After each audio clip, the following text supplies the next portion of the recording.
Hey guys, this is John, and welcome to another installment of Chess Fundamentals. So far in this series, which launched more than a year and a half ago, which is hard to believe, we've talked about undefended pieces, coordination, pawn play. We had one of my former students, Zach, come on, and he played a few games for our benefit while I commentated. So we're kicking it up a notch now, and we're going to talk about trades in this video. So I'm going to dive right into things. I'm looking for a 5+5 game. I'm setting the rating range between 1200 and 2000. If you're wondering why I'm using the old version of chess.com, it's because the new version does not allow you to search by rating range, which is kind of odd. I don't know why that's the case. So I'm using the old version. Let's get right into a game. So the major thing I want to mention right off the bat as far as trades go is that if you can't describe a reason why a trade is at minimum neutral for you and preferably advantageous for you, then you probably have no business making that trade in the first place. Let me say that again. If you can't describe a reason why a trade is at minimum neutral for you and preferably advantageous, then you have no business making that trade. And this applies to positions where you have some choice in the matter. So there are positions where you're forced into making a swap of pieces or a swap of pawns. You just have no other moves or very limited options. But for the most part, you should be following that rule. And it sounds obvious, but so many people make the mistake of not following that. They just swap pawn for pawn or piece for piece with no particular thought behind it. So I'm going to try to describe some of these scenarios and drill it into your brain that you should be very critical of every trade you make in chess, and there should be reasoning behind those trades. Okay, so already right here on move number 3, I play d4, proposing a trade. Now, some people might criticize this trade that I just made because I traded a center pawn, my D pawn, for one of black's wing pawns, their C pawn, which is, in the long run, a slight disadvantage. So black now has 2 center pawns to my 1. However, I do get this nice knight in the center. So you could say that this trade facilitated my development a little bit and allowed me to occupy the middle with this nice piece. This knight could be annoying for black in the future. So black is bringing out a piece right here. I'm going to play my bishop to g5. I frequently like doing this against Najdorf type setups. This is not a Sicilian Najdorf yet because black has not played a6, but I am treating it as such. And let's play pawn f4. I'm fond of this plan of bringing the queen out to f3 and then castling long.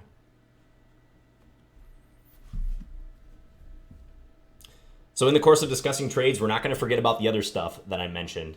So undefended pieces, coordinating our forces, and pawn play. That's all going to play into it. We're trying to build on top of each other with these videos. So h6. All right, so do I want to take this knight with my bishop? You notice I had that option before. I could have done this on the last couple moves if I wanted, or before f4 rather. But I'm going to hold off on this trade, and I am going to bring my bishop back because I don't feel I would benefit from bishop takes f6 immediately. Generally, and this is especially true if you're a little more advanced, if you're not like a pure beginner, you should prefer your bishops a bit more to your opponent's knights. So you talk to good players, they don't like swapping the bishops for knights for no particular reason. And in fact, chess engines are programmed that way. They actually weight the bishops slightly higher in their algorithms. So that should tell you something about how strong players value certain pieces. Now, I wonder actually if based on black's move order, I might have made a slight tactical mistake because black could try knight takes e4 here, which would be a discovery against my bishop on h4. And one idea in that case is if I play bishop takes e7 an in-between move, black can play knight takes c3. I can take their queen on d8, but then they take my queen on d1. So this could be rather embarrassing. I might have dropped a pawn in my first explanatory game regarding trades. So we'll see if black notices that. I will definitely highlight this moment in the post-mortem if it comes to pass, even if it doesn't come to pass. But fingers crossed black doesn't play knight takes e4, because I think knight takes e4 is a good move. In that case, it leads me to believe that bishop takes f6 probably should have been played, so I avoid losing a pawn. La Hoy 1494 is thinking hard, and he played it. Credit to La Hoy. Nice find, sir. Okay, so this is going to be fun. You're going to see me try to come back from a potential one-pawn deficit. So if I'm going to take one of black's pieces, I have two choices, right? Bishop takes e7 or knight takes e4. Bishop takes e7 or knight takes e4. I already described the line that could occur after bishop takes e7. Bishop takes e7, knight takes c3. There's some weird stuff that could happen, though. I wonder if Queen g4 is possible there. Am I crazy for looking at that? Queen g4, queen takes e7, queen takes g7, and then I might be able to get my knight back, and we have equal material. I would have won my pawn back in the process. I'm going to spend a little time on this move because this is important. The game has suddenly sharpened up, and if the game is sharpening, if there's tactics to consider, you've got to spend the extra effort and the extra time to figure out what the heck is going on. So, yeah, bishop takes e7 is the move I really would like to play here. Knight takes e4, bishop takes h4 is just a pawn. That comes with check. I'm liking that line that I just described. Bishop takes e7, knight takes c3, queen g4.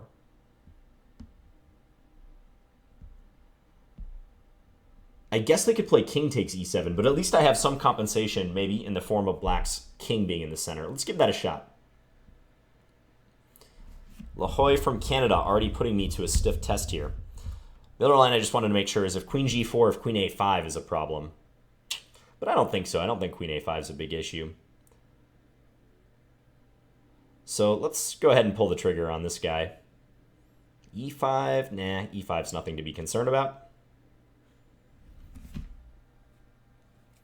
Didn't think I was going to get such a complex game right off the bat, but that's what we came here for. And you guys like to see me suffer a little bit too. That's always fun. All right, so these trades, it's hard to comment on them generally because they're just specific to the position in front of you. The last couple moves that we made, bishop takes e7 for me, knight takes c3 in reply for him. Those are like in-between moves, or you could consider them desperados, where black is trying to extract some value by making this counterattacking move and not taking me right away. Okay, so now I'm going to make another in-between move. I'm going to take this pawn on g7, attacking the rook, which is more valuable than black's knight on c3. I'm hoping to win that knight next after black addresses their rook problem. So if black plays, say, rook f8, I'll play b takes c3. And if we count up the pawns, it will be even. Unfortunately for me, my pawn structure is pretty wonky. I'll have an isolated a pawn and double isolated c pawns. So I'm kind of worse in the pawn structure department after that, but the position is quite messy. I mean, if this rook goes to f8, then black's h6 pawn will always be under attack. I do have a slight lead in development. I've got my knight out in the center. Maybe the possibility of a bishop coming to b5 with check. Probably I'll whisk my king away to the king side. I don't think if I play b takes c3, I'm going to want to castle queen side. That seems pretty foolhardy, given that I have little pawn protection over there. I actually think black should have taken with the king on the previous move. So king takes e7. Okay, so my opponent is proposing a queen trade. That might be a wise decision. And I have to take this queen trade because otherwise I will not win my piece back. So let's swap. And then I'm going to take on c3 next move. Okay, so after those adventures, we get equal material. The game is just starting now. I have to somehow make up for my slightly worse pawn structure. It's not that bad yet, but I think La Hoy can be happy with the result of the opening for now, at least. So one idea I'm thinking of is playing knight b5, if he lets me, which would attack the d6 pawn and also threaten knight to c7 check. So that would be a double attack. He could cover both of those threats with king to d7, but that's an awkward move. That would disrupt his coordination. That would block his bishop on c8. So if I were black, I would strongly consider playing a6. It looks like he should make a developing move, but I think a6 would be a smart idea. Spending one more tempo just to ensure a piece doesn't land on b5. Likewise, maybe bishop d7 is okay too. Yep, and there he goes, a6. Good idea. Okay, so I want to get this light square bishop out. Black does have some undefended stuff. Undefended pawn on d6, undefended pawn on h6. I don't see how I'm going to target that yet. So I think I should just bring this bishop somewhere. Maybe bishop e2. Could also try to play rook b1 if I like, which eyes up this pawn on b7. Let's throw that in. I'm going to play rook b1 just to see how he reacts to the potential attack there.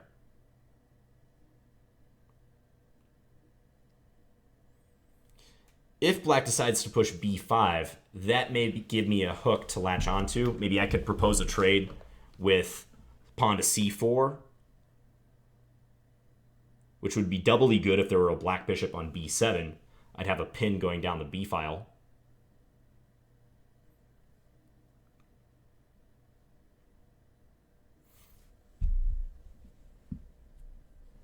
If black plays knight c6, I probably will not take their knight because, in my opinion, that would help strengthen black's structure. So they get to capture towards the center. They'll have a little more influence. They would isolate their a pawn in the process, but playing b takes c6 in general should be helpful to black. Okay, so there black goes with the knight out. I'm going to play a bishop move now. I think bishop e2. And let's see if we can derive some benefit from black trading on d4. So I'm trying to convince him to swap knights on my terms. Then I can undouble my pawns. My c3 pawn will make its way to d4. I think I should be happy with that.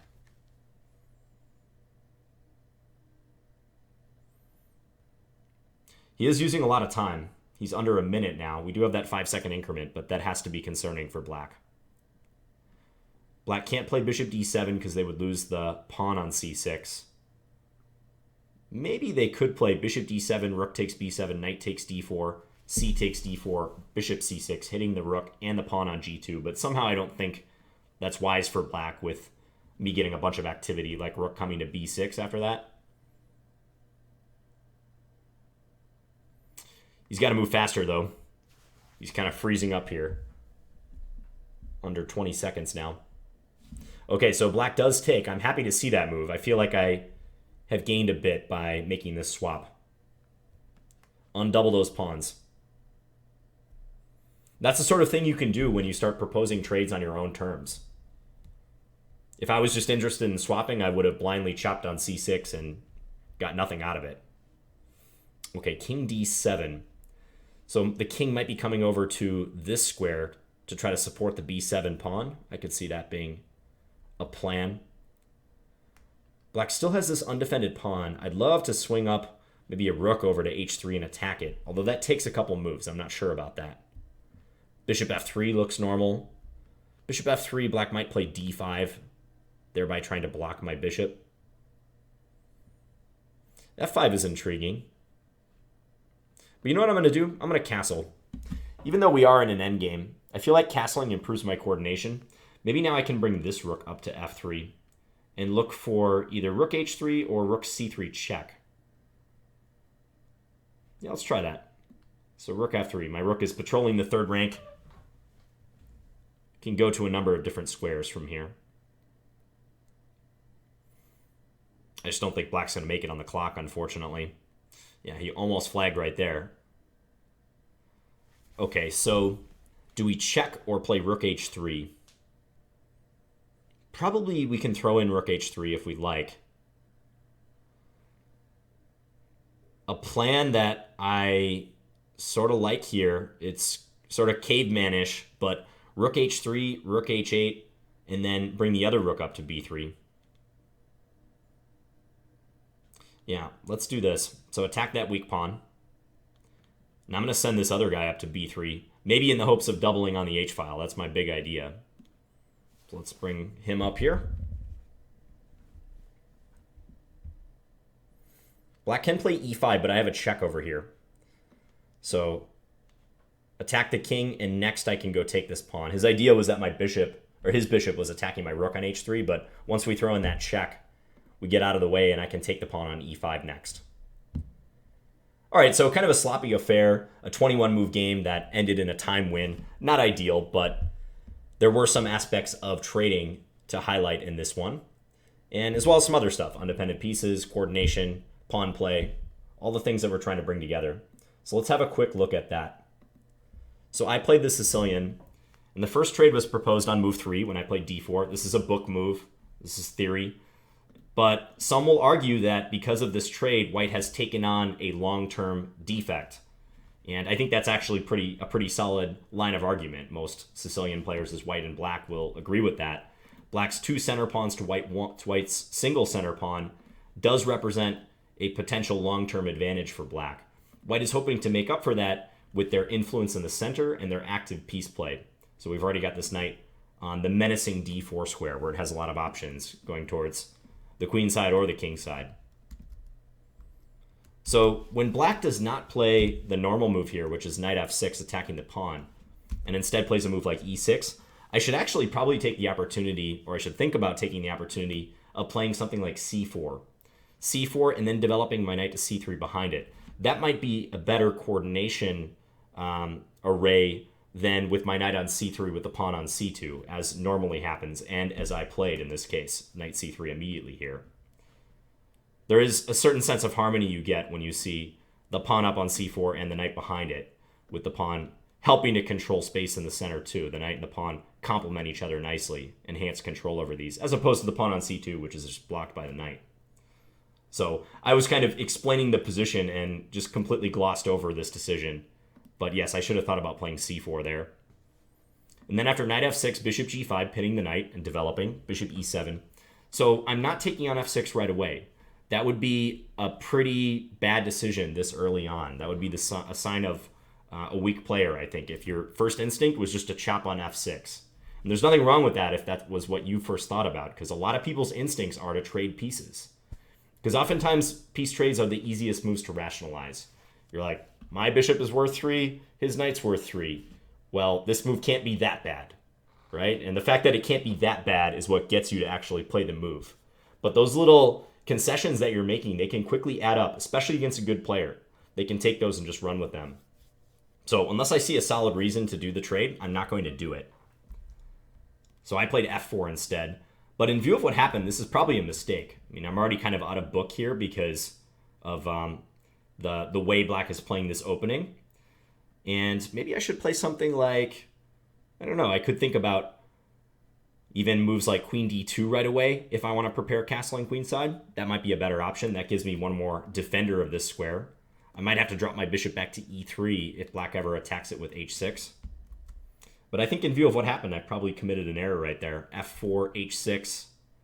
And now I might be obligated to trade if I don't want to lose a pawn. Bishop takes f6. As much as I would hate to give up my bishop for the knight without having anything to show for it, maybe I could claim that the d6 pawn is now weaker. It doesn't have the bishop defending it, but I think black should be able to rebuff a move like knight db5 fairly easily. This is attacking this pawn, but after bishop e7, do I have a follow-up? Probably not. I'd love for my queen to be on d2 so that I could follow up with castling on this move and add another attacker, but I'm not quite in time. Black would be smart to play a6 right now and kick this knight back before I have a chance to castle and lean on that d6 pawn again. So even still, though, I think I should trade on f6 because the alternative was worse. After bishop h4, black unleashed this nice tactic, knight takes e4. And maybe black has played something similar to this. They paused for a moment here, and they seem to be zeroed in on the error that I just committed. So just to recap this, if I take with the knight, black plays bishop takes h4 check. I have to respond to the check. They're just going to retreat. Black's up a clean pawn. So the only other thing to do is what I did in the game, which is take on e7. And now we get into in-between move territory. So Zwischenzug, which is the German word for in-between move, or intermezzo.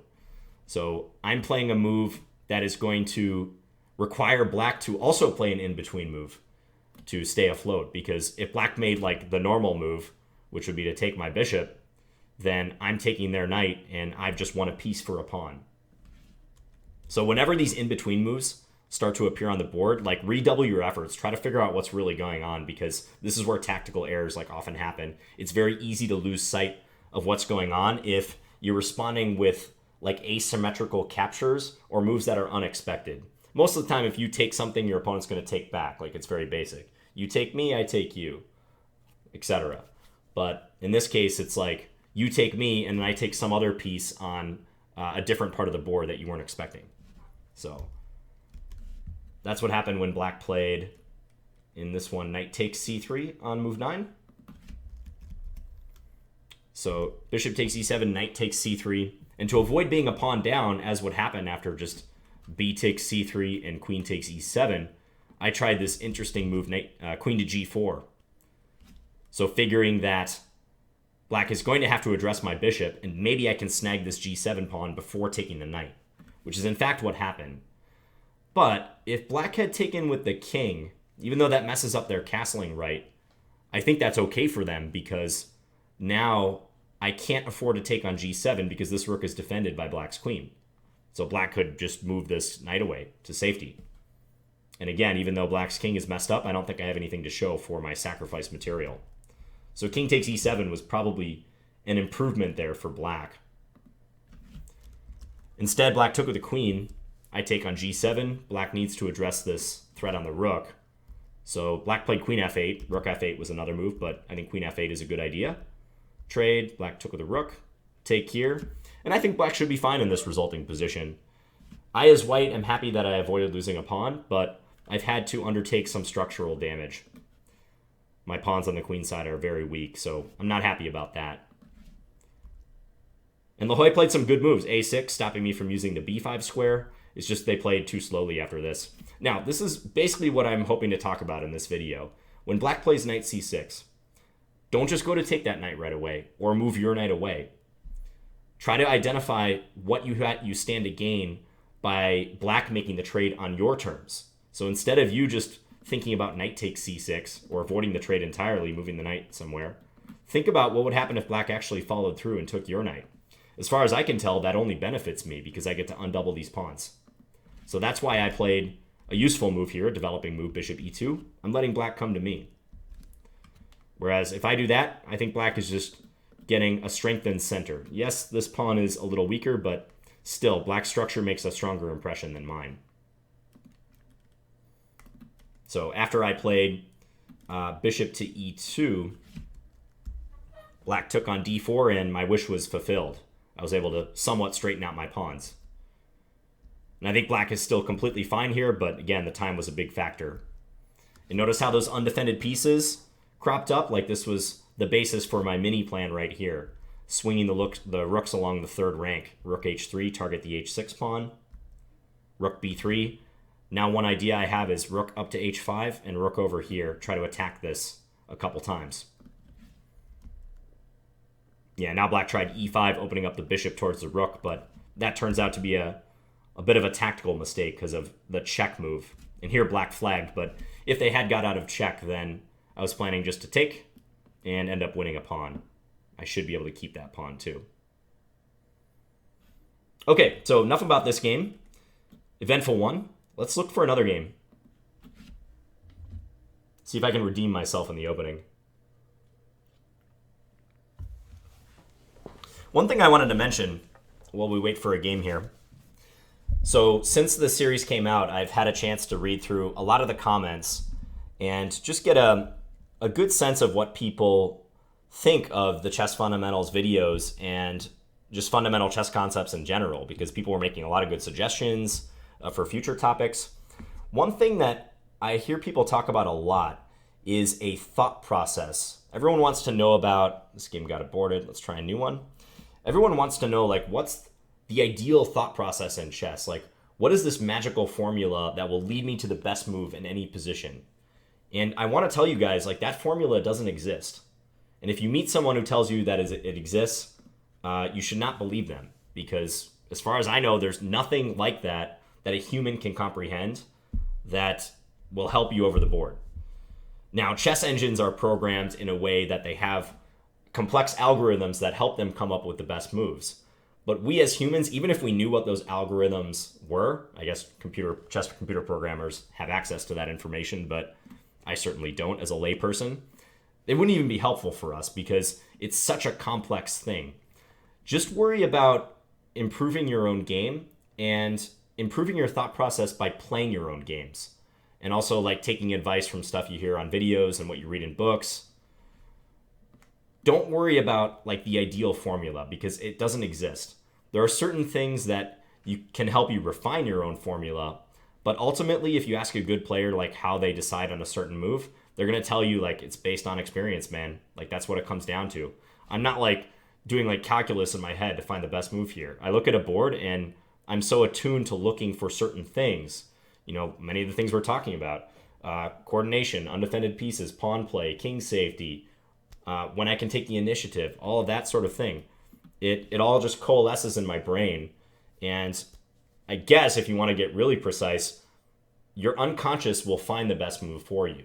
It's not a conscious thought process. I'm not thinking, at least in pretty simple positions, like how I can come to the best move by applying a formula. It's never like that.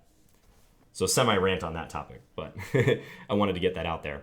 Okay, so pretty normal game so far, just a symmetric king's pawn position.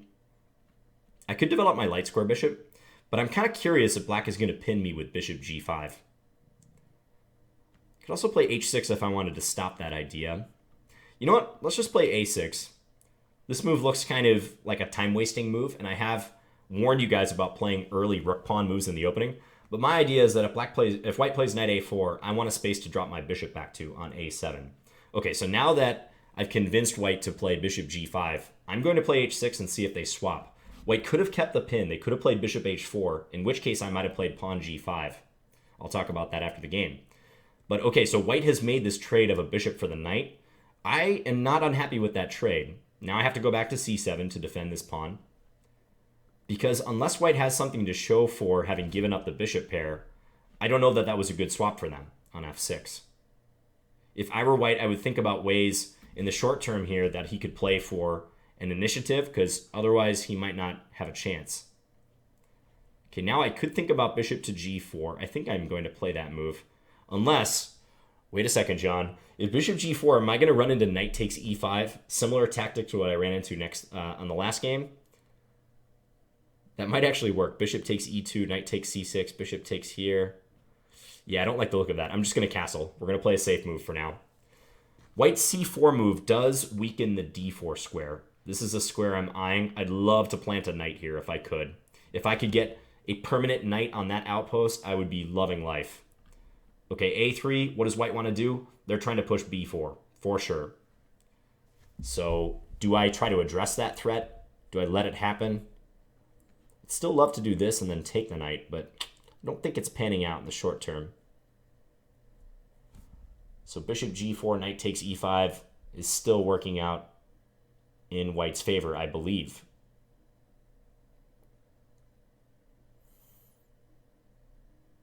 Is it bishop g4, knight takes e5, bishop takes e2, knight takes c6? Ah, I can actually just take back, can't I? Yeah, I think I can just take back on e2. Okay, I think I can play this move. Maybe I miscalculated. So knight takes e5, bishop takes e2, knight takes c6. I can just play b takes c6. And then white will either have to get back their bishop with queen takes e2, which would allow their knight to hang, or move their knight and then I take their queen. So that's not going to turn out well for them. Okay, so b4. Now I could take on f3 right away, but what's the rush? Maybe I can benefit from avoiding this trade for now. Yeah, let's just drop this bishop back. Nothing else tactically is going to change after knight takes e5.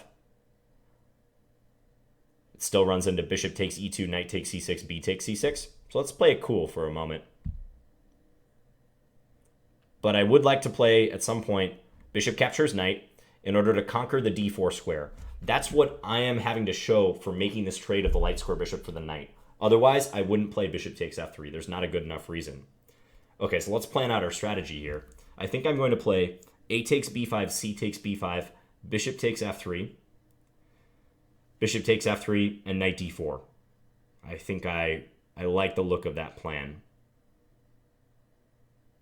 Yeah, let's do that. So first take here. Bishop takes f3 is going to be an in-between move. Importantly, after bishop takes f3, if b takes c6, I can play bishop takes e2, hitting that queen. That's a move that helps me in a lot of variations.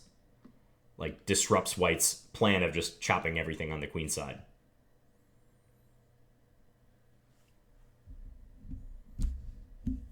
Okay, so now we're going to jump into the promised land, this d4 square.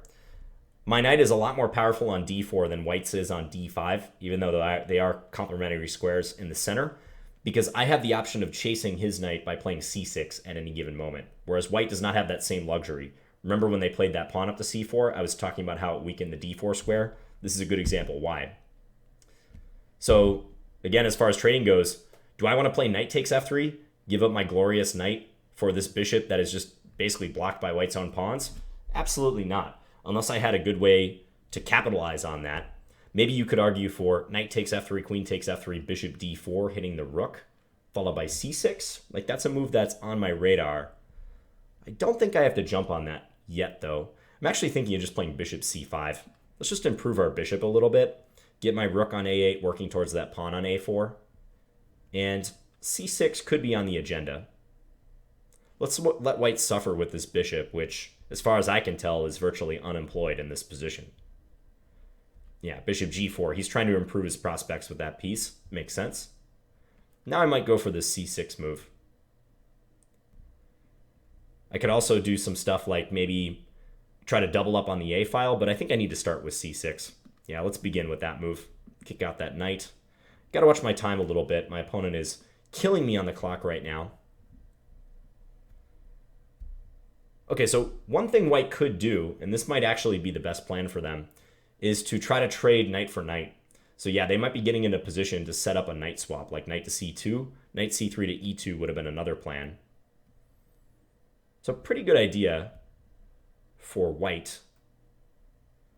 I want to attack this pawn with everything I've got. So let's play rook a6. Let's go rook a5 instead. Both moves I think are good. Maybe knight c4 white can play. I probably should have put the rook on a6. Still not too bad. My idea is queen to a8, basically. And doubling up, trying to attack this pawn.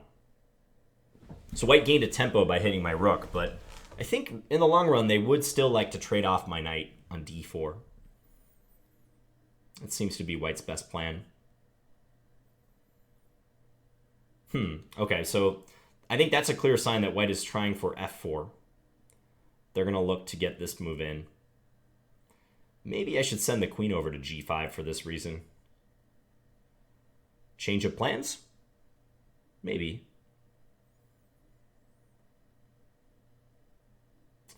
I'd also like to perhaps play d5, although I don't want to lose e5. Let's play queen g5, see how that goes. Stopping f4 for the time being. Eyeing up this bishop.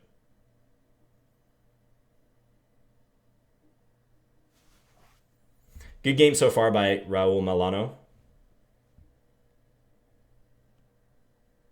Maybe he should go g3 and try for that f4 idea. That would be okay.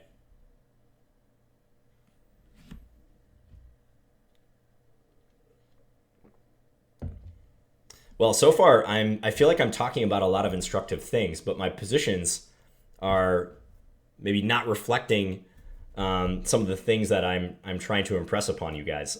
So I got to do better in the course of this session. Okay, f3. That strikes me as an ugly move because his bishop is defended, but it can't ever retreat this way. So there might be some issues with that bishop being trapped in the future. I'm going to keep that in mind. Let's play our rook over. We've got optimal coordination going on now.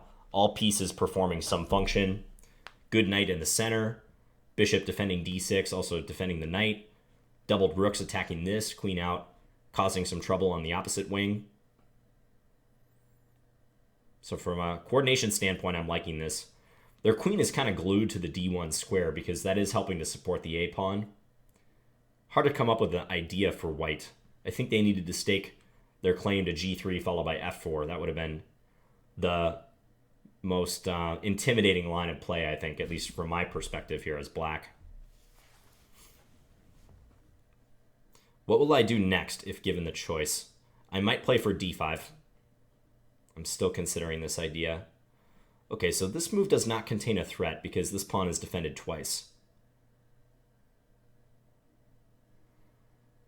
So d5 is still pretty darn tempting. Yeah, I'm going to go for that move. Got to watch that time a little bit too. Try to force this knight to a bad square. I think ultimately if I could trade my dark square bishop for his knight, then that would further drive home the point that my d4 knight is excellently placed. Okay, so now we've got two center pawns to white's one. That trade should benefit me. For that reason, also notice that white's d3 pawn is isolated. due to that trade white just made. So I think white made a concession right there. Let's play the queen back here. Attack that bishop. I'm going to try for bishop a3. Hunting down that knight. Man, that knight's on an awkward square now, isn't it? Yeah, let's go for it. I could also think about attacking it via rook b8 or rook b6, but we'll start with bishop a3, see where white goes.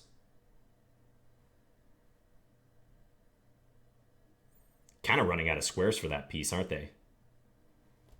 I mean, it can't go to a safe square now. It can only be defended, like rook a2 or rook b1. Queen d2 could run into knight b3 with a fork on the queen and the rook.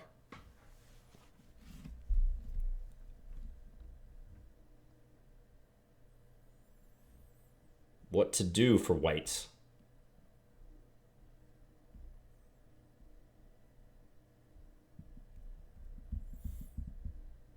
Yeah, awkward position.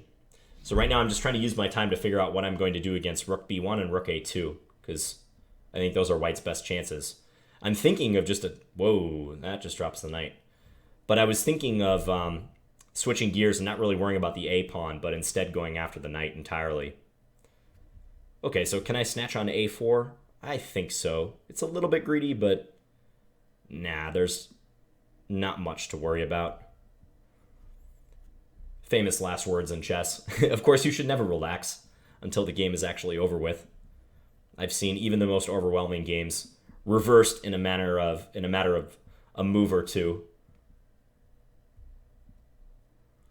We've all had those games where we like walk into checkmate or stalemate or something from an otherwise dominating position.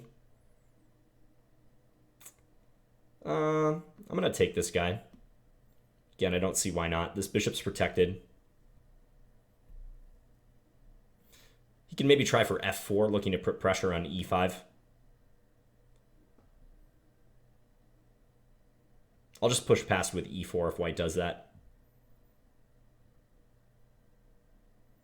Queen there, okay. Let's go here. Trying to get out of the e-file pin. Also support my rook. Gotta watch those loose pieces though, like this rook on a8's undefended. We can't lose sight of that. And the bishop is pinned, so we can't move it away anywhere for fear of losing this. Ah, nicely played by white, but does that work? Okay, I'm gonna take this guy. Now he's gonna take my rook on c4. I actually don't really mind that trade because at least the position was simplified somewhat. Now I'm thinking of rook discoveries, some nasty rook moves like knight takes f3, which I think is going to work because now I'm threatening the rook in the corner and I'm also threatening queen takes h2 checkmate. I gotta say I didn't plan that out in advance though. I didn't actually see rook takes e5. That white could try to win a pawn like that. If this works, it was sort of lucky, but I mean, at maximum, it looked like white was going to win a pawn out of that, and me already being up a piece, it wouldn't have been the end of the world. But it looks like it does backfire due to those dual threats. Yeah, now queen takes pawn checkmate. Okay, so this game had some interesting trading situations. So let's go back and have a brief look at that. So we had a double king pawn opening. I don't like d3 on move 3 so much for white. It's not like an awful move or anything, but it needlessly locks in the light square bishop. So I would prefer more theoretical moves here, like bishop c4, the Joko piano or Italian game, or bishop b5, the Ruy Lopez Spanish game. There's other stuff too, like d4 or knight c3. So after d3, I just tried to develop my pieces logically. Bishop outside the pawn chain. Castle. I did play this rook pawn move, a6. That's not a move I would play lightly. There has to be some sort of reason behind it, especially if you're going to be doing this with black this early on in the game. My reasoning was that if white ever plays knight a4 trying to hunt down my bishop, I can tuck it away on a7. Because again, you don't want to give up bishops for knights just randomly for no particular reason. So white played bishop g5, and I answered with h6. So first major trading decision. And if white had played bishop h4, I was probably going to play g5. This is a device you can use if you haven't castled yet and your opponent has in these e4, e5 positions. Is if the bishop is driven back to g3, I can make a strong argument for attacking white on the king side, using my pawns that are already somewhat advanced. And this bishop may very well be out of play on g3 for the rest of the game. There's a classic game, if you want to look up something on this theme, Winter versus Capablanca, where Capablanca as black demonstrated how poorly placed this bishop can be, especially in a reduced material position.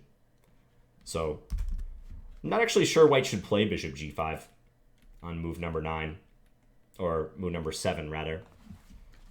They might be better off playing bishop e3, offering a bishop for bishop trade, because I have an inkling that black has nothing to fear after h6, bishop takes f6, queen takes, as happened in the game.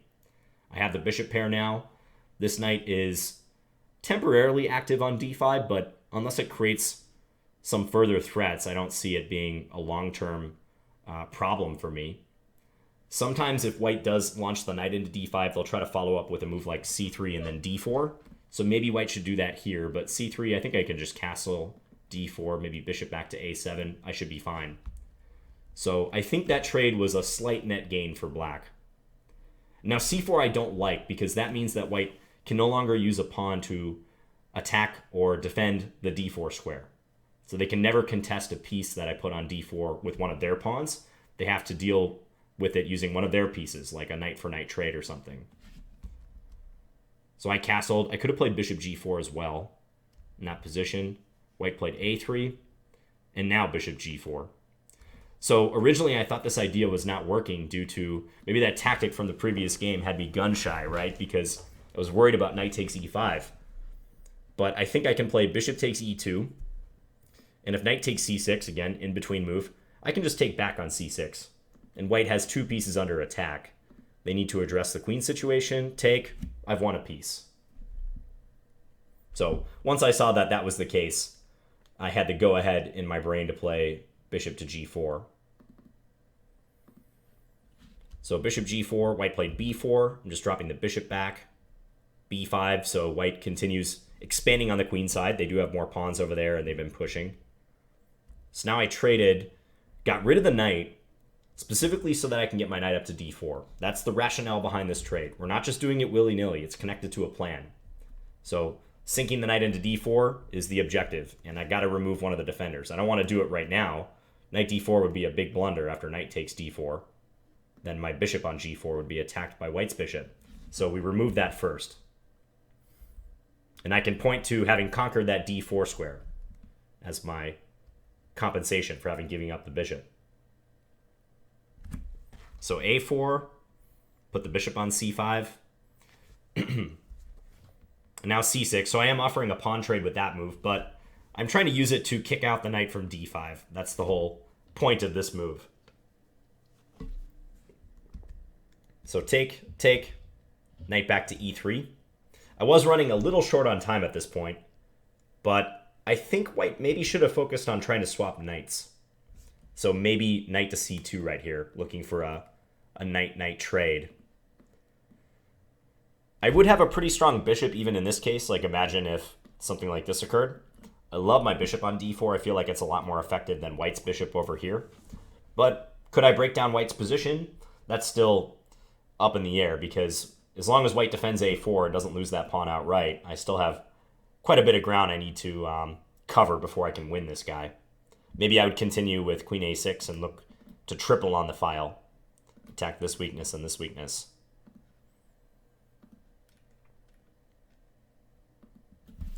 So after white put the knight on c4, yeah, and here I probably should have played, by the way, rook a6 or maybe rook a7. Rook a5 was kind of asking for knight c4. I'm not sure. I should have done that. Then white played king h1. They were probably correct to look for play on the king side, because I do control matters in the center and to some degree on the queen side. Even though white has this passed pawn, it's not going anywhere. So I think white was correct to do that. Sorry, my voice is like giving out right now. It'll be fine. I just need to drink some water. So king h1, queen g5, f3. I feel like Hillary Clinton or something. Rook a8, bishop d7. Yeah, now d5. And when white takes on d5, I think this is another minor concession. Maybe white should have tried to play without that chop on d5, so move the knight away somewhere. Knight back to d2 is probably the best way. Again, maybe trying for knight b3, looking to trade the knights. Because by taking on d5 instead, they are giving up a little bit, right? So they take, and I get 2 center pawns against white's 1. And possibly more importantly, the d3 pawn is isolated. It has no pawn right next to it. So knight back to b2, queen to e7, hitting the bishop. That is a loose piece. And then I targeted that pretty poorly placed knight. Knights on fianchetto squares, like g2 or g7 or b2 and b7, they tend to be poorly placed, in my experience. Yeah, now white blundered a piece. This was a little unfortunate for them. But even if white had played like rook b1 or rook a2, I can lean on that piece. I can play like rook b6 and reply, and even double if necessary. Let's say queen d2, double up. I think that knight is just a goner. If it moves away, the rook is dead behind it. Maybe rook a2 was a better try in this position. That way they stay out of the pin, but I think it's still pretty unpleasant for white. The queen up here. Yeah, just further attack that piece. Rook b6, rook b8 also possible. And after the knight was blundered or sacrificed, it was fairly easy. Just with time pressure, got to make sure you're not dropping anything. I had some loose pieces. Rook takes e5 was, in theory, like a nice little idea for white, because they're trying to deflect my queen away, which was overloaded, trying to defend both c4 and e5. But I think tactically it just doesn't work due to this double attack. Yeah, undefended piece on a1. Threat of mate here. But again, you can see how the trades play into this, especially the minor piece trades in that game. That tends to be the case with e4, e5 openings, especially these calmer lines with like d3 and d6. Okay, let's search for one more game. I'm going to play one more and then call this video a wraps. Okay, on Satsu, 13, 14, 52. Let's play a Sicilian this time. Well, I think Ansatsu was waiting in the wings. He wanted to play. So he must have had his finger on the mouse, finger on the trigger, ready to accept. Okay, let's just play d6. Good luck, Ansatsu. So we're playing a Sicilian, just like the first game. I'm going to play the main move, knight out to f6, hitting the pawn on e4. Now, what variation do I want to play? Let's keep it simple. Let's play knight c6, the classical Sicilian. Let's see if we can get our opponent to take on c6. Ansatsu hasn't watched this video yet, so maybe I can convince him to make some poor trades. All right, f3. I can play in a number of ways against that. Let's play e5. Let's really put him to the test. Let's see if he wants to make that trade, or if he knows that generally you shouldn't do that trade in the Sicilian. I think he's smart. I think he knows that the trade is not positive for white, and that black will get enhanced center control if white makes it. So I expect Ansatsu, there he goes. He moved the knight away. Well done, sir. Okay, so let's play bishop e7. Just getting ready to castle. I do have this weakness on d5 that I have to be aware of. That is a potential hole that white can use for their knight. So the basis for a plan for white might be similar to the last game. They could try to play the bishop out to g5, eliminate my knight on f6, and then later jump the knight into d5.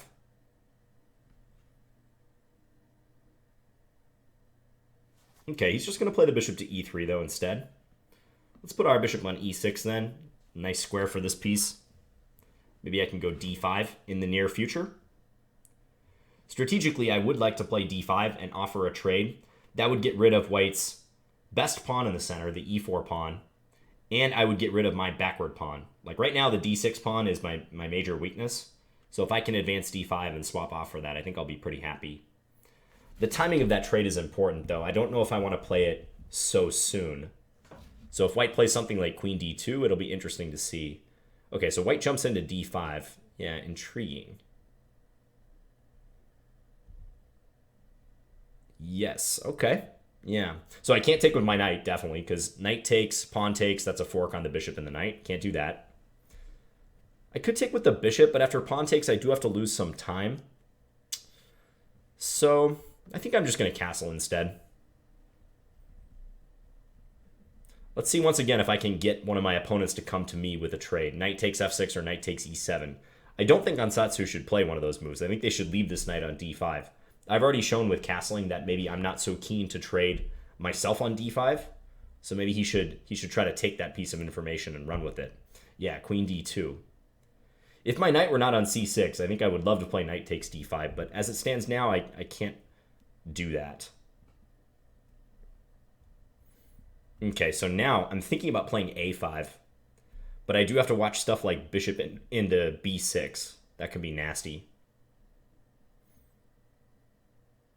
Is it that bad, though? Maybe not. Let's try it. So I weaken that b6 square. They can try to sink the bishop in, but after queen d7, I think I'm all right. Knight c7. Knight c7 could be an issue, actually.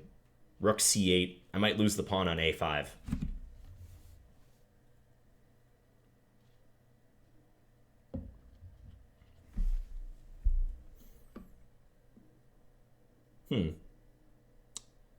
Bishop b6.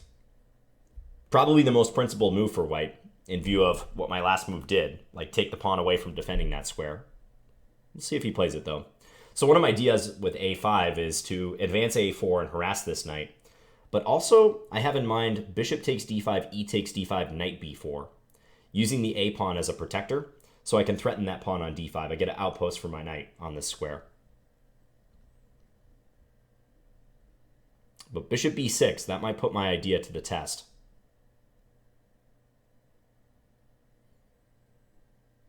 I don't think I lose a pawn in that line. No, I probably do, actually. Bishop b6, queen d7, knight c7. Yeah, he's going to go for it. Interesting. Good decision. I mean, I can throw in bishop takes b3 somewhere if need be, but I prefer not to have to do that.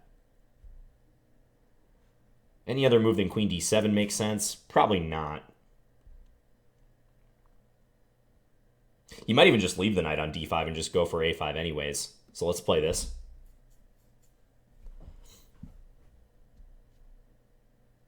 Boy, the two Sicilian games I've played, I've not got good positions. You guys can see why I play d4 as white or knight f3 on move 1. And as black, I'm playing the Scandi. Go Team Scandi. No, I mean, I have some Sicilian experience. You might know I play the Con Sicilian quite a bit on this channel. But these two games have just not gone that well in the opening. Okay, knight c7. So white's idea probably is to eliminate the bishop on e6 and then go after this pawn. I might get some counterplay in the center, though. Okay, so let's play rook c8. And if he takes, I'm going to take with the queen. And then when white takes a pit stop to win this pawn, I'm going to try to bust it open with d5 right away. So I'm saying, goodbye a pawn, bon voyage, let's attack in the center and try to claim some counterplay.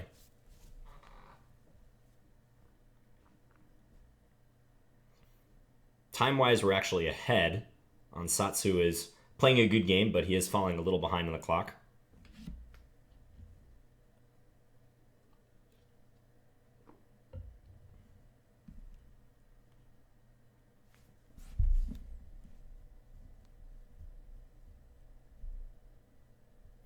Okay, so I was thinking take with the queen, but you could also make an argument for the pawn capture. I think I am going to go with queen, though. It just seems like a more coherent way of capturing. Yeah, let's do queen. I don't mess up my structure. So that was a good trade as far as white's concerned, I think. They get rid of my light square bishop, so they have the bishop pair, and also they're in the process of winning a pawn.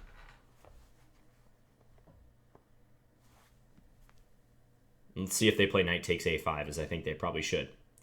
And then, if knight takes a5 is played, do I want to go d5 right away, or should I play knight takes knight first? I'm leaning towards d5 immediately. However, after pawn takes d5, knight takes d5, white would have bishop to c4, pinning my knight. So maybe there is an argument to be made for trading on a5 first, and then playing d5, specifically so that my rook on c8 has control over the c file and can access the c4 square, prevent white from playing bishop c4. He's going to take with the bishop instead. All right, so do I take this bishop? First instinct, no. I don't think that would be an immediately beneficial trade. Like, this bishop doesn't make a strong impression on the side of the board. I feel like I can always take it if I want. Whereas here I can play... Well, again, there's that issue with bishop c4, isn't there? The bishop c4 move is creeping. So again, I would like to play d5, but pawn takes d5, knight takes d5, bishop c4. How do I hurt white after that? Knight takes a5. They can even take on d5 then. In between move.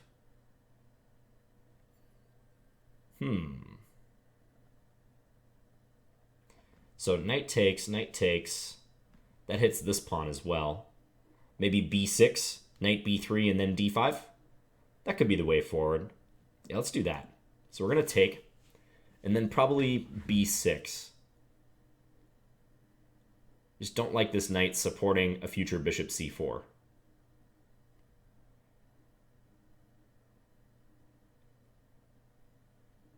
d5, pawn takes, queen takes maybe, but somehow proposing a queen trade doesn't seem quite right. So yeah, let's play that move. Kick the knight backward. Really want to get in d5. I can't play kind of slower normal moves now. I am down a pawn, so I need to try to make up for that somehow. Down material, usually have to play dynamically. Try to seize the initiative. Otherwise, you're just a sitting duck. Your opponent's going to gradually convert the material.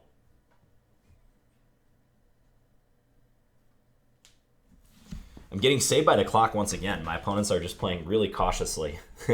He's going to be under a minute soon. He already is under a minute.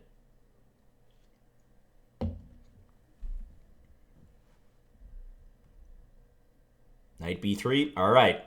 We're all in. d5. Let the die be cast. Yeah, white's behind in development, so they have to tread carefully. I think they'll be fine if they negotiate the lack of development. Like maybe they can castle here. Yep, there white goes. Or bring the bishop out soon. Now my knight on d5 is attacked. I think just rook over to d8 makes sense. Maybe looking for discoveries. Bishop g5 would be really nice, but that just drops a bishop. Knight b4. Why am I not looking at knight b4? Knight b4 looks awfully strong, doesn't it? Yeah, we got to play that move. Hit c2, also hits a2. That move should have just popped up on my radar instantly. Took me a second to find it, though. Supported by my bishop, so that knight is fine, but we've got the double attack here. If white plays c3, then I could play knight takes a2 followed by queen takes b3. Yeah, so they make a developing move. Now, the easy move is just to take on a2 here, but I'm looking to see if I have more. Like maybe even rook fd8, trying to strengthen some of my ideas.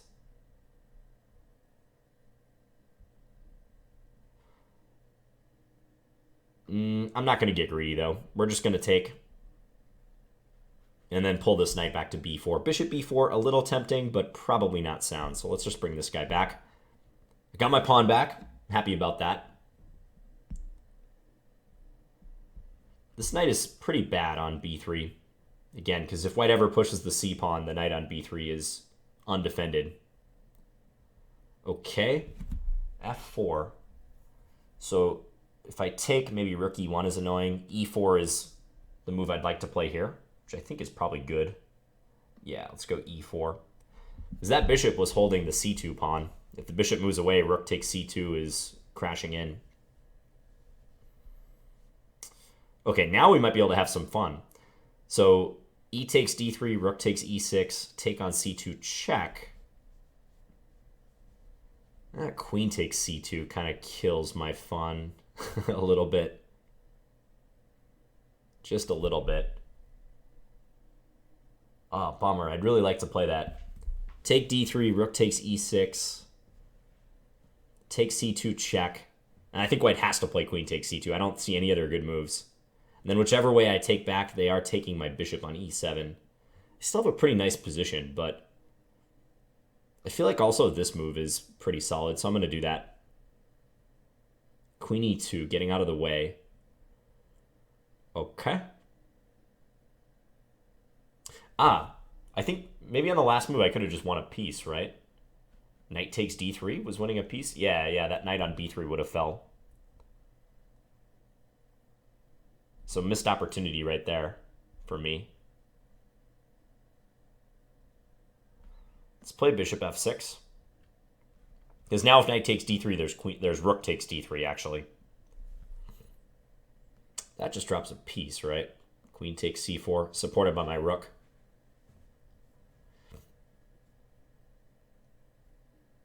Blitz is tough, guys. And you can see I'm making mistakes. My opponent's making mistakes.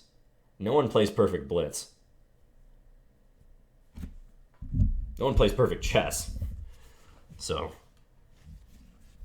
the faster the time control, the more likely you are to make big mistakes like you're seeing a bit in this video. Okay, so the rook doubled up. I think I should just attack c2 again.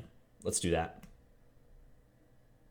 He's lamenting his last few moves in the chat. Okay, so we win that game. Let's go back through. Not as many outright trade situations in this one. There were a lot of decisions driven by tactics and material. So open Sicilian once again. Yeah, knight c6. And on Satsu, I can definitely tell he has some experience on the white side of the Sicilian because I see so many people just chopping on c6, but as we've already described, that doesn't work out favorably for white. So he plays f3. I don't want to take on d4 because that would allow white to bring out their queen, and it's hard to harass their queen unless I want to play e5, which isn't as good now that a pair of knights has been traded.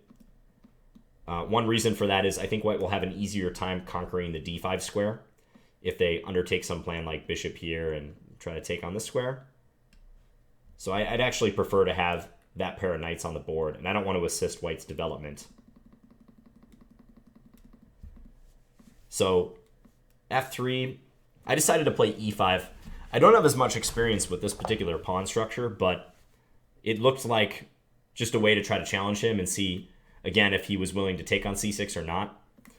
More often I do operate with the pawn on e6 instead. So e5, because you do undertake the strategic risk of weakening the d5 square. You gain a little more space, but that's the price you pay. Bishop e7, bishop e3. So if white was intent on trying to bring about that plan, then bishop g5 could be considered. But I wonder if bishop g5 has the same problem as we kind of saw in that first game I played from the white side, knight takes e4 or h6 first. Here, I guess maybe one difference is that after this, there is knight takes d6 check possible. So white probably could consider bishop to g5. Not that there's anything wrong with bishop e3 either, but that was a possibility. So bishop e3, bishop e6, knight d5. And this is a little annoying, not going to lie. I mean, in retrospect, maybe I should take on d5 with the bishop and then play this sort of anti-developing move, knight to b8, looking to come out to d7. But I thought I could kind of deal with the knight on d5, and it turned out to be maybe a better decision to actually take it early on and try to play this way. Could also play knight b4 here, but I feel like my knight is kind of floating out there. It doesn't have the a5 pawn for protection. I am attacking this guy, but maybe white can throw in a check and try to disrupt my coordination. I might have to move my king then. Still, though, I think I should have considered that. So going to this position, I castled. White played queen d2. And now I played perhaps a bad move, a5. I didn't think the whole bishop b6 thing through, and the fact that my pawn just might be hanging in a lot of lines. And I was looking for other ways for counterplay, because white is sort of controlling matters in the center. And just to speak to trades once more, Ansatsu is recognizing that the status quo of this knight on the d5 square benefits him.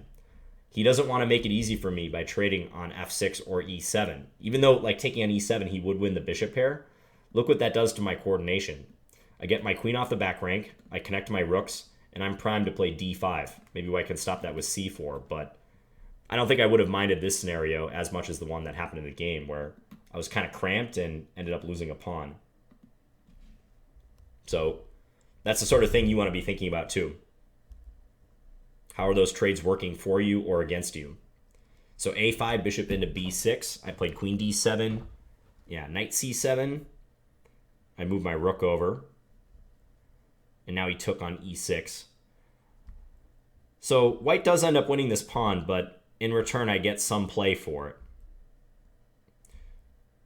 And as I was saying, if you're down material and your position is kind of going south, you got to look for dynamic counterplay. Like, don't make the mistake of thinking that you need to actually turtle up and play passively. No, like, that's not the time to do it. Very rarely should you actually go completely passive in a chess position, by the way. But especially if you're down material, you're not gonna get back in the game by keeping things even keeled for the most part. I mean, mentally you should be even keeled, but you should try to find some way to disrupt the position, force your opponent to a difficult decision. So that's why I broke with d5. I mentioned early on that this generally is a good move for black to get in the Sicilian. Get rid of their backward pawn, trade off for the pawn here. Now I'm starting to feel like I have some play. And white castled and opened themselves up for knight b4. And now I was truly back in the game. I think white might be in some trouble at this point. So probably white should have played a bishop move roundabout here. Like bishop e2, try to whisk the king away to the king side. I think the king side is where they would like to end up. Black has some compensation, maybe not enough though. And just very briefly, after I won back the pawn, yeah, white offers a trade of pawns there, but I didn't see a reason to do this. Now that I'm looking at the ideas connected with knight takes d3 more, I do see I can try to win a pawn here. Knight takes d3. White can't take with the pawn because they would lose the loose piece on b3. So knight takes d3, queen takes d3. Then I could take on f4. That would win a pawn. So that was one option.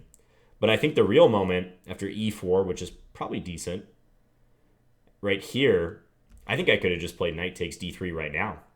That should just win a clean piece. Again, pawn takes, we take here. And if queen takes instead, then I take the queen. They take my queen, but I take here check. In between move, fork the king and the rook. This is, white's going to lose everything. King c1, take this guy. We're up 2 rooks. So, missed opportunity for me right there. That would have been a nice way to highlight white's undefended piece. I played the solidifying move f5 instead. Maybe white should get crazy here. Although actually I still am threatening this move, aren't I? So maybe white's queen e2 is not so bad. But this was annoying because now if I take, they can actually take with the rook. And they avoid a lot of their issues. I can't take with the pawn due to queen takes e6 check. So yeah, I played bishop f6 instead. And here, fortunately for me, Ansatsu blundered. It is kind of a tough position, but maybe they can look for some way to disturb my pawn structure. Like I was thinking g4 might be a good way to try to undermine the f5 and the e4 pawns, which are causing white a lot of trouble. Okay, why don't we do one more game? So this will be the very last game.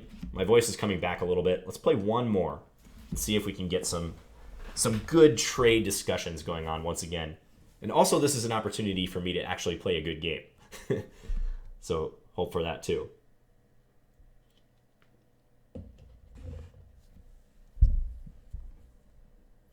And Elm has been asking in the chat, I think some people think I'm streaming or doing something similar. Okay, Raul Milano again. Let's play d4 in this game. Good luck to you again, Raul. Raul plays the Dutch. Okay, what do I want to play against this? I could play a line that I propose on Chessable. Let's give that a shot. So knight c3 and then bishop g5. Creating tension between the bishop and the knight. Now, we've already talked about this type of scenario quite frequently. You're probably gathering that bishop versus knight trades or potential trades happen a lot in chess, especially in the opening. So I'm not going to take here because I don't double up black's pawns. Black can just take with the queen. I am going to play e4 though. So if pawn takes, I can take with the knight and further attack that pinned piece. Black plays bishop e7. All right, so I have an intriguing decision to make. Now black is threatening to take on e4 and win a pawn. Knight takes e4. So I should release the tension somehow. And I don't think defending the pawn is any good. So I'm looking at either e5 or taking. If I take on f5, black's just going to replace that pawn. But if I play e5 and avoid the trade, I win a tempo by attacking this knight. And I don't think black's knight like has too many good squares. At least that's not the way it seems to me. Yeah, so let's gain that tempo. I didn't feel like f5 was benefiting me much. I would describe that as a neutral trade, if anything. So I think I can get more by playing e5. And now knight g4. I think I would have played knight d5 if I were black. Knight g4 looks awkward. I feel like I can gain some time by attacking this knight. If I make the trade right here, black can bring the queen out. That does help their development. But what else can I really do? I could move my bishop back maybe, but... Well, actually, maybe that makes sense. Like, bishop back to, let's say, d2. Maybe I can look to play h3, knight h6, bishop takes h6. Let's try it. So what I'm looking to do here is, again, by avoiding a trade, create more return on my investment, if you will, for this move, this tempo move I'm playing. I'm trying to get black to play knight h6 very soon so I can chop on h6, make an even better trade. Okay, now black is hounding my bishop. They really want that bishop off the board. But now I can potentially make some developing moves like knight f3, attack that bishop, make black come to me. Bishop takes d2, queen takes d2. All of a sudden, I've got a couple pieces out there. Yeah, let's do that. I'm not going to kick this knight even yet.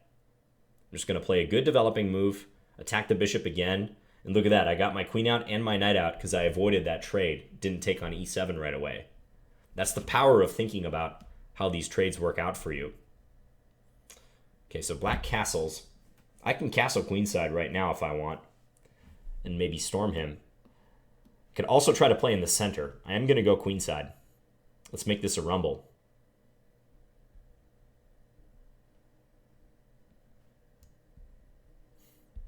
Knight h6. Okay, so black's development is really lacking on the queen side. Normally, with opposite side castling, you should immediately prepare a pawn storm and just try to get at your opponent as quick as possible. But the reason why I'm not so keen about that plan here is black doesn't have too many weaknesses on the king side. I mean, as potentially sketchy as they played the opening, it's not so easy to take them down with a storm because of this pawn on f5 in particular. I could try h3 followed by g4, but I'm liking this d5 advance. I gotta be honest. I think breaking through in the center, I've got my queen and my rook lined up on the d file. I got my knight supporting. I mentioned black's severe lack of development on this wing, which does translate to weakness in the center. So let's strike while the iron is hot, d5. Pawn for pawn trade. If black takes, I can take with my queen and deliver check. And also I'll have my queen staring down that d7 pawn. So black decides that trade is not worth it for them. And maybe correctly so. Queen e8 though, what did this weaken for black? What is now undefended? Pawn on c7. So I'm thinking, can I shoot my knight up to b5, attack that guy, and derive some benefit from that? Knight b5, I guess black can play knight a6, but maybe then d6? Pawn d6?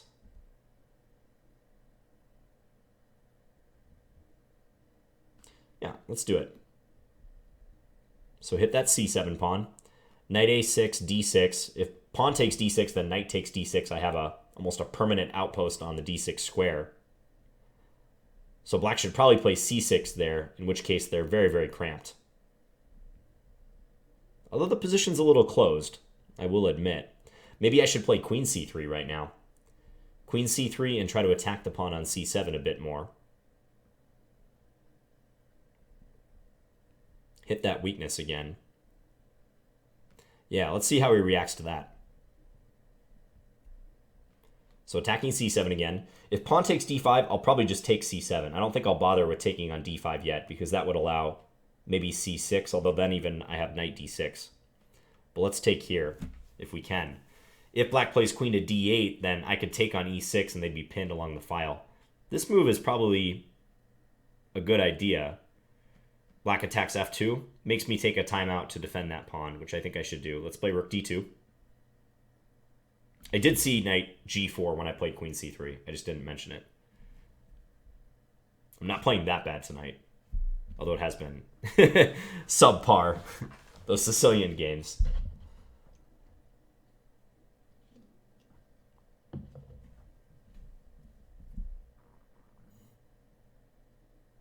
Okay, what are you going to do, Rule? Yeah, so he buckles with c6. Now I get my knight into the promised land, into that d6 square. Do I take first or do I play knight d6 immediately? Probably knight d6 immediately. Let's just be flexible. Depending upon where the queen goes, maybe we have more options and we can decide which capture we want to make. D takes c6 or d takes e6. They might resolve to the same position if black takes with the d pawn in either case, but you never know. Good to have options.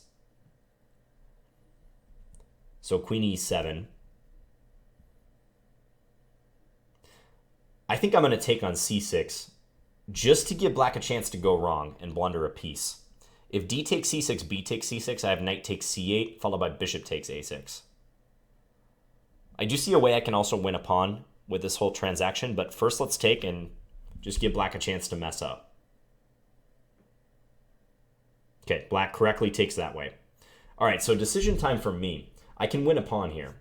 And if you notice the combo to win a pawn, good job. I can play bishop takes a6, pawn takes a6, queen takes c6, which also hits the rook here.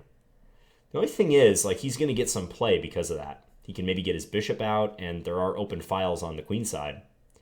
So that may not be the worst thing that's ever happened to black.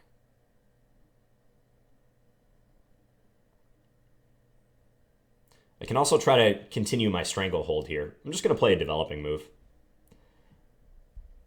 Quite often in the course of a game, you'll have that decision if you want to cash in on material or if you want to continue like twisting the knife, trying to extract maximum positional gain. And that's what I'm doing right here. Knight c5, okay. So maybe looking to get into the e4 square. I'm thinking about queen d4 just to attack that knight and also deny him the e4 square. Yeah, let's do that. I might kick this knight back with h3 at some stage soon, but I can probably hold off on it. I should also be looking at knight takes f5 tactics to see if that ever works out, because my bishop on c4 pins their pawn on e6, but black does have the rook here, so I can't do it yet. Knight e4. Okay, so this appears to just lose a pawn. Knight takes, pawn takes, queen takes. Yeah, I don't see any tricks for black. So let's gather that pawn, and we hit that knight on g4, undefended piece. I think black has to back this up. And then I can play rook h to d1 and stop that bishop from coming to d7. So I think knight c5 and into e4 was just a bad decision by black. Position wasn't very pleasant, but I think that makes it even worse for them. Okay, knight f5. So again, queen takes f5 not working, but it's on the radar.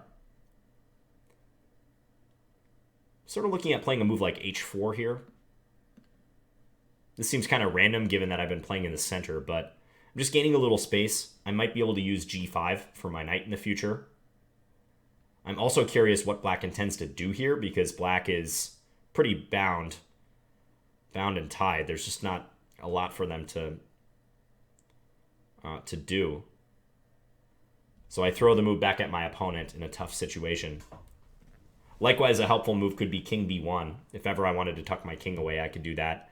Here I think the king is almost as safe on c1 as it is on b1, so a lot of times you'll play king b1 just to get out of issues with the diagonal here, or defend the a2 pawn. In this case, I don't think it's necessary. Okay, so now maybe I can go knight g5 and attack this pawn on e6. Yeah, we can even follow it up with g4 very soon. So let's do that. Threaten e6, and pawn g4 is coming up, hitting the knight and hopefully crashing through on h7 behind it.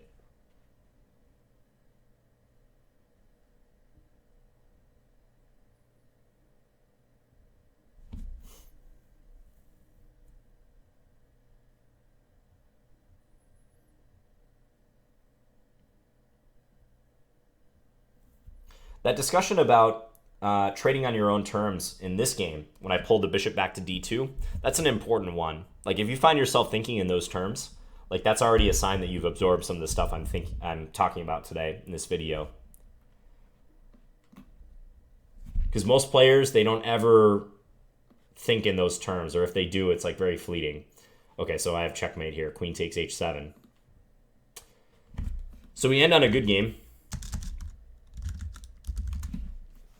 Let's run through that real quick. So open with d4, black played the Dutch. And if you want to check out my recommendations in this line, go to Chessable and check out my d4 repertoire for white. Free repertoire where I go through about 40 lines outlining a d4 repertoire. And this is the line I propose against the Dutch. So after knight f6, playing bishop g5, which already introduces some favorable trading ideas for white, taking on f6 and trying to weaken black's structure in the process, make them take back with the pawn. Like, one move black often plays here is this, and take, e3. White has a slightly better structure, can look forward to attacking these guys in the future. So going back here, black played e6, and now I don't think I want to trade because black can just take with the queen, and I don't see any benefit from having made that trade. So e4. And normally black plays pawn takes, knight takes, which is very similar to the open Sicilian, right? Because I've given up one of my center pawns for one of black's wing pawns. But I've gained a nice knight in the middle and further pressure on f6.